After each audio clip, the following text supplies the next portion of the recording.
दोस्तों आज के टाइम पे एआई का यूज़ हम नकार नहीं सकते। आंसर राइटिंग में ऑप्शनल में एआई का यूज़ लगभग हर कोई कर रहा है। पहला तरीका ये है कि हमने क्वेश्चन कॉपी पेस्ट किया किसी एआई मॉडल पे एंड कहा कि इसका आंसर बता दो। प्रॉम्प्ट हमारी बहुत बढ़िया हो सकती है, एवरेज हो सकती है, बिलो एवरेज हो सकते हैं, लेकिन इसके जो आउटकम आएंगे आप मीडियोकर ही रहोगे। प्रॉम्प्ट्स एंड सॉल्यूशन से इसका कोई लेना देना नहीं है, क्योंकि आपने कोई ब्रेनस्टॉर्मिंग नहीं की and everyone is doing the same, तो आप वहीं के वहीं रह जाओगे। दूसरा तरीका ये है कि हम सिलेबस को यूज़ करें पॉइंटर्स जनरेट करने के लिए, ताकि दूसरों से एक लेवल बेटर हो पाएँ। क्योंकि कंपटीशन रिलेटिव है, तो फिर हम दूसरों से डेफिनेटली बेटर होना चाहेंगे। एंड एआई की एज में एआई का यूज़ अगर हमने नहीं किया तो फिर आने वाला टाइम क्वांटम का है। तब हम क्या करेंगे? हम एक current affairs type question optional में आंसर करना चाहेंगे। इसके लिए मैंने ये पूरा एक प्रॉपर न्यू एक अकाउंट बनाया है। फ्री अकाउंट है चैट जीपीटी का। आपको जेमिनाई यूज़ करना है, क्लॉड यूज़ करना है और कुछ यूज़ करना है, बिल्कुल करो। इस जो अकाउंट है इसमें मेमोरी भी क्लीन कर दिया। इसका यूज़ सिर्फ एक वीडियो बनाने के लिए मैंने किया है, वो भी एआई बेस्ड आंसर राइटिंग के लिए। तो एंथ्रो का एक 2025 का ही कोई लेटेस्ट क्वेश्चन उठाते हैं, जो पेपर 2 से उठाएंगे। लास्ट सर्च में जाएंगे हम, 61 रिजल्ट है इसमें। लास्ट सर्च देखते हैं, ये वाला छोड़ देते हैं और कोई देखते हैं। चलो ये वाला ले लेते हैं, कोई सा भी ले लो। क्वेश्चन क्या कहता है? Discuss the role of NGO. Role of NGO बताना है। क्यों? क्योंकि सिलेबस में है role of NGO in socio economic and political development of weaker section. Question ध्यान रखना, discuss the role of NGO. NGO का रोल बताना है socio economic and political development of weaker section and the manner which they facilitate other stake holder. पहले तो आपको ये चीज़ ध्यान रखनी चाहिए कि ये क्वेश्चन रिपीट हो रहे हैं। डी मतलब डायरेक्ट रिपीटेड है। रोल ऑफ एनजीओ पहले भी पूछा ही होगा, इसी वजह से लिखा है role of NGO in tribal development. यहाँ पूछा है एनजीओ इन ट्राइबल डेवलपमेंट। ये सारे क्वेश्चंस अगर आप पॉज करके देखोगे तो आपको मिल जाएंगे। ठीक है, role of NGO in tribal development ये एक सिलेबस का टॉपिक भी है। अब मैं क्या करना चाहूँगा, आपको 4 से 5 स्टेप बताता हूँ जब भी हमें एआई का यूज़ करना है आंसर राइटिंग के लिए। पहले सीधे ही एक तरीका तो ये है कि हम इस क्वेश्चन को सीधे पेस्ट कर दें एंड यहाँ पे कुछ लिखें।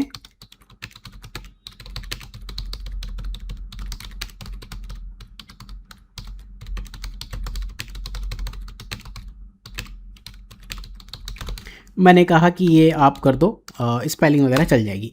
एक तो ये तरीका, ये आई बिलीव कि आप में से हर कोई कर रहा है, लेकिन मैं ये नहीं करना चाहूँ। ये सर्च कर रहा है एंड ये एक आंसर दे दिया इसने, इंट्रोडक्शन दे दिया, anthropological perspective NGO like this. मैं लेकिन ये नहीं करना चाहूँगा। ये आप कर सकते हो। देखो, अगर आपके पास टाइम नहीं है तो आप ये लिखो, अपने ऑप्शन का नाम लिखो, answer this from my optional perspective include thinker case studies. Google को पूछ लेना है, चैट जीपीटी को भी पूछ लेना है कि मुझे एंथ्रोपोलॉजी के लिए आंसर बनाने हैं, प्रॉम्प्ट बता दो। ठीक है, ये ले लो आप। लो, टेल मी अ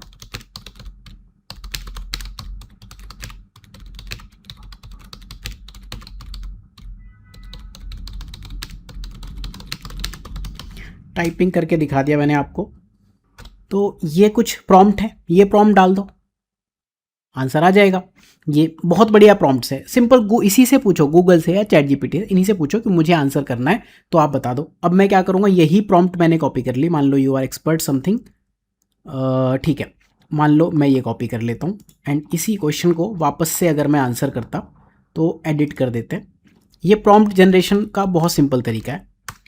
ठीक, लो, तो ये एक बेटर आंसर दे देगा। बट अभी तक आप सोचो मैंने क्या ही किया है, कुछ नहीं किया। ये सीधे आंसर दे देगा, बहुत बढ़िया आंसर बन के आ जाएगा रिलेटिवली। लेकिन अब मैं आपको बताना चाहता हूँ जो आप एग्जाम में यूज़ कर पाओ, ब्रेनस्टॉर्मिंग। ठीक है, पहला काम हमें ये करना है कि क्वेश्चन को समझना है। क्वेश्चन में कितने सब पार्ट्स हैं, कितनी सब हेडिंग्स हैं, हम क्या बनाना चाहेंगे, वो सब हम एक बार देखना चाहते हैं। क्वेश्चन कह रहा है role of NGO, anthropology optional है। Role of NGO in socio economic, हम सोशल अलग रख देते हैं, इकोनॉमिक अलग रख देते हैं। 15 नंबर का क्वेश्चन है, 3 पेज आपको भरने। Social, economic and political development of weaker section. And एक और क्वेश्चन है कि वो other stake holder. Basically 4 part में हम इसे लिख सकते हैं, intro, conclusion, role of NGO in social development, role of NGO in economic, then political, then ये बाकी स्टेक होल्डर को मैनेज कैसे करते हैं। अब इसके लिए तरीका क्या है? सबसे पहले हम सिलेबस पे ही जाएंगे, एआई का यूज़ बाद में करेंगे। एआई बहुत ज़्यादा यूज़ मत करो, एग्जाम में काम नहीं आएगा। राइट, हम सबसे पहले सिलेबस में सर्च करते हैं कि एंथ्रो में सोशल टर्म्स कहाँ लिखी हुई हैं, एंथ्रो में इकोनॉमिक टर्म्स कहाँ लिखी हुई हैं, पॉलिटिकल टर्म्स कहाँ लिखी हुई हैं। तो ये एंथ्रो का सिलेबस है। इन जनरल थंब रूल ये है, अगर आपको करंट अफेयर्स का क्वेश्चन आंसर करना है, बहुत ही स्पेसिफिक नहीं है, तो यूनिट 1 छोड़ दो, राइट। अगर मैं सिलेबस में देखूं तो ये कल्चर है, कल्चर और सोशियोलॉजी एक साथ है, nature of society, marriage, family, ये सब सोशल टर्म्स हैं, राइट। तो मुझे यहाँ से डेफिनेटली पॉइंट्स मिलेंगे, राइट। अब पॉइंट्स तो हम यहाँ से भी ले सकते हैं, सेल और डीएनए बढ़िया कर दो तो भी हमारा डेवलपमेंट हो जाएगा, बट नो, हमें ये नहीं करना है, ठीक है। हमने सोशल टर्म्स ढूंढ ली, देन किनशिप भी सोशल टर्म है, इकोनॉमिक के लिए ये वाला आ गया, पॉलिटिकल के लिए ये आ जाएगा, ये रिलीजन अगेन आपका सोशल में आ जाएगा। एंड हम पेपर 2 में भी थोड़ा देखेंगे, थ्योरीज एंड थिंकर्स अभी के लिए फिलहाल छोड़ देते हैं, अभी के लिए फिलहाल छोड़ देते हैं। एक मैं आपको प्लस पॉइंट बता देता हूँ, रिसर्च मेथड हर एक आंसर में आपका यूज हो सकता है। जेनेटिक्स छोड़ दो, हम रिवर्स ऑर्डर में देखते हैं सिलेबस, ठीक। कंट्रीब्यूशन ये वाले पार्ट छोड़ देना, ये देखो आप यहाँ पे आप सोशल, पॉलिटिकल, इकोनॉमिक सब कुछ ला सकते हो, जैसे एक्सप्लॉइटेशन हो गया, राइट, कॉन्सेप्ट ऑफ एथनिसिटी हो गया, राइट, ये वाले पार्ट हो गए, डेवलपमेंट, इंड्यूस डेवलपमेंट, ये development sorry displacement and development, इनका क्या आपस में कनेक्शन है, ये वाला रिहेबिलिटेशन, ये सारा पार्ट आपको सोशल, पॉलिटिकल और इकोनॉमिक एंगल बताएगा, ठीक है। अब मैं क्वेश्चन को आंसर करने के लिए एक काम करता हूँ, सोशल का कोई एक टॉपिक कॉपी करता हूँ, मान लो यही कॉपी कर लेते हैं, यहाँ से यहाँ तक कर लेते हैं, बाकी हमारी मर्जी, हम AI पे जाते हैं। मैं एक न्यू चैट ओपन करता हूँ एंड मैंने सिलेबस कर दिया कॉपी पेस्ट, ठीक है, सिंपल। ये चीज़ आप लर्न करना, मैं क्या कर रहा हूँ, ये अगर आप बिगिनर हो तो भी, और अगर पहले ऑलरेडी कर चुके हो तो भी, ठीक है। पहली क्वेश्चन सब हेडिंग के लिए हम सोशल का रोल देख रहे हैं, हम एक कमांड लिखेंगे, कमांड या प्रॉम्प्ट एक ही चीज़ होती है। मैं कहता हूँ here is anthropology syllabus for UPSC, पूरा तो नहीं है तो मैं कह देता हूँ फॉर 1 टॉपिक, ठीक है, या 1 यूनिट बेटर है, मर्जी चलेगा। ये मैंने सिलेबस दे दिया। अब मैं क्या चाहता हूँ कि इनकी थोड़ा मीनिंग लेके आऊँ, ठीक है, अभी आपको समझ में आएगा जो मैं कर रहा हूँ, आप उसको नोट करो। Give me short meaning of each term, मैं हर एक टर्म का शॉर्ट मीनिंग चाहता हूं, किसके साथ में, प्रोमिनेंट थिंकर नेम, ठीक है। एंड मुझे टेबल में रिस्पॉन्स चाहिए,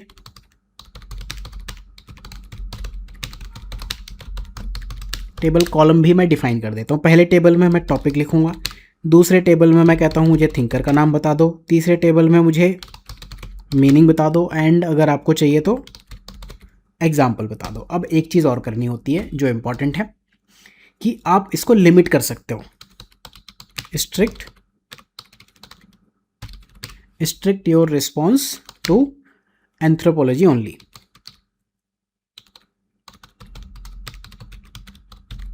एंथ्रोपोलॉजी डिसिप्लिन, ठीक है।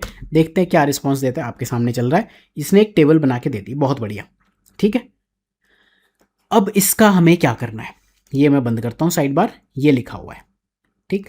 जो सिलेबस में टॉपिक लिखे, कल्चर का इसने मीनिंग बता दी, ईबी टेलर की डेफिनेशन ये है कि learned, shared and transmitted way of life including knowledge, belief, moral and habits. ये आप डे 1 टॉपिक को लर्न करने के लिए भी कर सकते हो, और आपको डिसाइड करना है कि मुझे एंथ्रो लेना है या नहीं लेना है, ये करके आप देखो, ठीक है। इस तरह से मान लो कोई टर्म है, मैं ये समझना चाहूँ, सपोज मुझे ये एथनोसेंट्रिज्म नहीं आता है, तो मैं देखूंगा इसकी बहुत बेसिक मीनिंग क्या है, judging other culture using own culture. तो इस तरह से ये पूरी टेबल आ गई, सिलेबस में जो जो हमने टॉपिक्स डाले थे सबकी डेफिनेशन डालते हुए ये हो गया। एंड बिलीव मी, ये बहुत ही अच्छा एक स्टार्टिंग रेफरेंस मटेरियल है, आपको पेपर 2 आंसर राइटिंग में बहुत बढ़िया काम आएगा। चलते हैं अपने क्वेश्चन। चीज़ हमें ये ध्यान रखनी है, जीएस टाइप नहीं सोचना है, जनरल गवर्नमेंट स्कीम वगैरह इन सब में नहीं जाना है, एंथ्रोपोलॉजिकल पर्सपेक्टिव देना है, चाहे ऑप्शनल में क्वेश्चन में लिखा हो या ना लिखा हो। एंड बेस्ट एंथ्रोपोलॉजिकल पर्सपेक्टिव क्या है, यूपीएससी ने खुद डिफाइन कर दिया, it is syllabus of anthropology optional, ठीक है। तो हमारा क्वेश्चन की पहली हेडिंग क्या थी, role of NGO in social development of weaker section, ये हमारी पहली हेडिंग है। सोशल पॉइंट ढूंढ रहे हैं, तो सोशल के लिए हमने सोशल वाले टॉपिक देखे। पहला पॉइंट हम कल्चर से ही ले लेते हैं, ठीक है। कल्चर की डेफिनेशन क्या है, ईबी टेलर क्या कहते हैं, learned, shared and transmitted way of life including knowledge, belief, ये सारी कल्चर कहलाते हैं, राइट। समझ में आ रही होगी आपको डेफिनेशन। हाँ, अगर आपको डेफिनेशन ना समझ में आए तो फिर इसको कहो एक्सप्लेन इट टू मी, मुझे नहीं समझ में आ रहा, I am a beginner,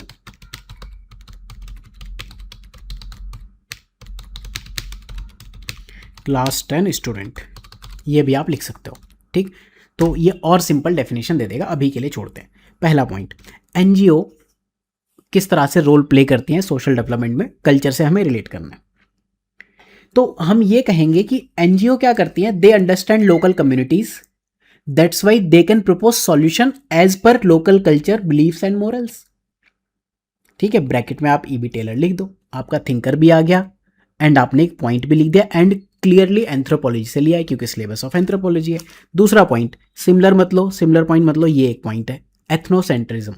ethnocentrism का क्या मतलब है, हम अपने शूज में दूसरों को रख के देख रहे हैं। ठीक है, अब आप बताओ एनजीओ क्या करती है। मान लो कि सेंटर ने कोई एक स्कीम निकाली, सेंटर ने एक स्कीम निकाली and this scheme is definitely from ethnocentric perspective और मेजोरिटेरियन पर्सपेक्टिव। तो एनजीओ क्या करती है, उस गैप को ब्रिज करती है। अब जब भी आप इस तरह के कीवर्ड बम्बार्ड करते हो उसका मीनिंग लिख दो, आप लिखते हो फ्रॉम एथनोसेंट्रिक पर्सपेक्टिव ब्रैकेट में मेजोरिटेरियन पर्सपेक्टिव। ठीक है, फॉर एग्जाम्पल आप किसी भी स्कीम का नाम लिख दो। ठीक, इसके बाद कल्चरल रिलेटिविज्म में अगर आप फ्रांस बोस का नाम लिखना चाहो बिल्कुल लिख सकते हो। और कोई पॉइंट देखते हैं, कल्चर कल्चर बहुत हो गए, हम उठाते हैं इंस्टीट्यूशन, कल्चर के बाद का पहला पॉइंट। ठीक है, हम लिखते हैं institutions which are defined by Malinowski. तो एनजीओ क्या करती हैं कि दे कोलेबोरेट विद इंस्टीट्यूट्स या institutions like family, local bodies, panchayat, schools, SHG, cooperatives. ठीक है, तो आपने एक आधा कोई एग्जाम्पल दे दिया, ये भी आपका पॉइंट हो गया। इसके बाद हम कोई और पॉइंट, सोशल स्ट्रेटिफिकेशन ले लेते हैं। एनजीओ क्या करती हैं, they work to reduce inequality based on caste, class, gender and tribe. हम क्या कर रहे हैं, सिलेबस के टॉपिक में एक एक करके नीचे चले जा रहे हैं। ठीक है, स्ट्रेटिफिकेशन में अगर मैं सब टॉपिक में जाऊँ तो जेंडर जस्टिस भी आ जाएगा, तो फेमिनिस्ट पर्सपेक्टिव हो गया, ब्रैकेट में मैं लिख सकता हूँ gender justice as per feminist perspective. NGO क्या करते हैं, they challenge patriarchal norms and promote women right and participation. तो सोशल के लिए मैंने 5 या 6 पॉइंट जनरेट कर दिए, एक पेज मेरा भर जाएगा अगर मैं थिंकर का नाम और एग्जाम्पल वगैरह लिख दूँ। अब हम इकोनॉमिक एग्जाम्पल लिखते हैं। ठीक है, सिलेबस में जो टर्म्स थी मैं क्या इकोनॉमिक के लिए उठाता हूँ। इकोनॉमिक के लिए मैंने एक यूनिट तो आइडेंटिफाई की थी कि पेपर 1 में ये रही इकोनॉमिक ऑर्गेनाइजेशन, मैं यही कॉपी करता हूँ। ठीक, मैं ये कॉपी करता हूँ एंड इसको अब बार बार कमांड नहीं देनी कि आप बार बार है इज एंथ्रोपोलॉजी, मैं ये लिखता हूँ